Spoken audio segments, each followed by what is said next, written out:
গত এক মাসে আমি বেশ কিছু রাজনৈতিক দলের সঙ্গে পৃথকভাবে বসছি, তাদের সঙ্গে মতামত বিনিময় করেছি। তারা আমাদের উৎসাহিত করেছেন, ছাত্র শ্রমিক জনতার বিপ্লবের লক্ষ্যের প্রতি সমর্থন জানিয়েছেন, সংস্কারের কাজে পূর্ণ সহযোগিতার দেওয়ার আশ্বাস দিয়েছেন। আমি দেশের বিশিষ্ট সম্পাদক বৃন্দের সঙ্গে মত বিনিময় করেছি, তারাও সংস্কারের কাজে পূর্ণ সহযোগিতা দেওয়ার আশ্বাস দিয়েছেন। তারা বিভিন্ন বিষয়ে মূল্যবান পরামর্শ দিয়েছেন। সবার পরামর্শ নিয়ে এখন আমাদের অগ্রসর হওয়ার পালা। আমি বিশিষ্ট ব্যবসায়ীদের সঙ্গে বৈঠক করেছি, তাদের কাছে আমাদের সরকারের লক্ষ্যগুলো ব্যাখ্যা করেছি, তারাও আমাদের লক্ষ্যের সঙ্গে একমত প্রকাশ করেছেন। আপনারা জানেন, ছাত্র শ্রমিক জনতার ঐতিহাসিক জুলাই গণ অভ্যুত্থানের মুখে এবং হাজারো মানুষের আত্মদানের বিনিময়ে বাংলাদেশে ফ্যাসিস্ট সরকারের পতন হয়েছে। এই গণ অভ্যুত্থানের বার্তা ও আকাঙ্ক্ষা বাস্তবায়নের জন্য একটি অভূতপূর্ব সময় ও সুযোগ আমরা এর মধ্য দিয়ে অর্জন করেছি। এর বাস্তবায়ন তথা বাংলাদেশের ফ্যাসিজম বা স্বৈরতান্ত্রিক শাসন পুনরাবৃত্তির আশঙ্কা রোধ এবং জনমালিকানা ভিত্তিক কল্যাণমুখী জনস্বার্থে নিবেদিত একটি রাষ্ট্র ব্যবস্থা প্রবর্তনের লক্ষ্যে কিছু জাতীয় ভিত্তিক সংস্কার সম্পন্ন করা জরুরি হয়ে পড়েছে। উক্ত সংস্কার ভাবনার অন্যতম কেন্দ্রবিন্দু হচ্ছে সুষ্ঠু নির্বাচন ব্যবস্থা, সুশাসন প্রতিষ্ঠা করা। আমরা যেহেতু জনগণের ভোটাধিকার ও জনগণের মালিকানায় বিশ্বাস করি, সেহেতু নির্বাচন ব্যবস্থার উন্নয়নে আমাদের সংস্কার ভাবনায় গুরুত্ব পেয়েছে অধিক।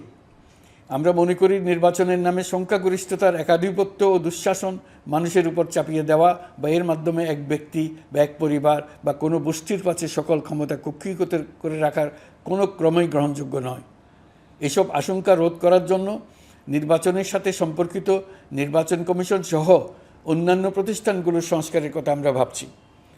নির্বাচন ব্যবস্থার সাথে সম্পর্কিত প্রতিষ্ঠান হিসেবে পুলিশ প্রশাসন, জনপ্রশাসন, বিচার প্রশাসন, দুর্নীতি দমন কমিশন এই 4টি প্রতিষ্ঠানের সংস্কার করা সুষ্ঠু ও অবাধ নির্বাচনের জন্য অপরিহার্য।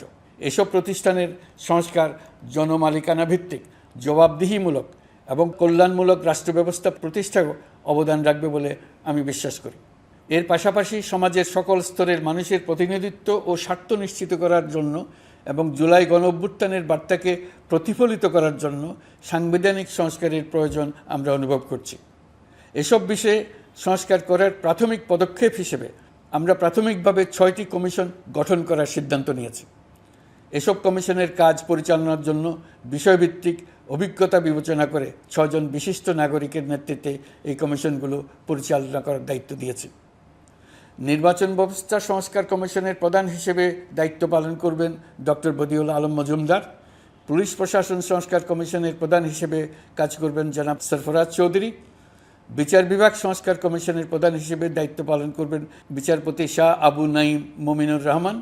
দুর্নীতি দমন সংস্কার কমিশনের প্রধান হিসেবে দায়িত্ব পালন করবেন ডক্টর ইফতেখারুজ্জামান। জনপ্রশাসন সংস্কার কমিশনের প্রধান হিসেবে দায়িত্ব পালন করবেন জনাব আব্দুল মুহিত চৌধুরী। সংবিধান সংস্কার কমিশনের প্রধান হিসেবে দায়িত্ব পালন করবেন ডক্টর শাহদিন মালিক। এসব কমিশনের অন্য সদস্যদের নাম কমিশন প্রধানদের সাথে আলোচনা করে ঠিক করা হবে। কমিশনগুলোর আলোচনা ও পরামর্শ সভায় উপদেষ্টা পরিষদের সদস্য, ছাত্র, শ্রমিক জনতা আন্দোলনের প্রতিনিধি, নাগরিক সমাজ ও রাজনৈতিক দলের প্রতিনিধিরা উপস্থিত থাকবেন। পূর্ণাঙ্গভাবে গঠিত হওয়ার পর কমিশন আনুষ্ঠানিকভাবে তাদের কাজ আগামী 1 অক্টোবর থেকে শুরু করতে পারবে বলে আমি আশা করছি এবং এটি পরবর্তী 3 মাসের মধ্যে সম্পন্ন হবে বলে আমরা ধারণা করছি। কমিশনের রিপোর্টের ভিত্তিতে সরকার পরবর্তী পর্যায়ে প্রধান রাজনৈতিক দলগুলোর সাথে পরামর্শ সভার আয়োজন করবে। চূড়ান্ত পর্যায়ে ছাত্র সমাজ, নাগরিক সমাজ, রাজনৈতিক দলের প্রতিনিধি, সরকারের প্রতিনিধি নিয়ে ব্যাপক ভিত্তিক 3 থেকে 7 দিন ব্যাপী একটি পরামর্শ সভার ভিত্তিতে সংস্কার ভাবনার রূপরেখা চূড়ান্ত করা হবে। এতে এই রূপরেখা কীভাবে বাস্তবায়ন হবে তার একটি ধারণাও দেওয়া হবে। এই আয়োজন জুলাই গণ অভ্যুত্থানের বার্তা বাস্তবায়ন ও রাষ্ট্র পুনর্নির্মাণ তাগিদের ঐক্যবন্ধনে গোটা জাতিকে শক্তিশালী ও আশাবাদী করে তুলবে বলে আমাদের বিশ্বাস।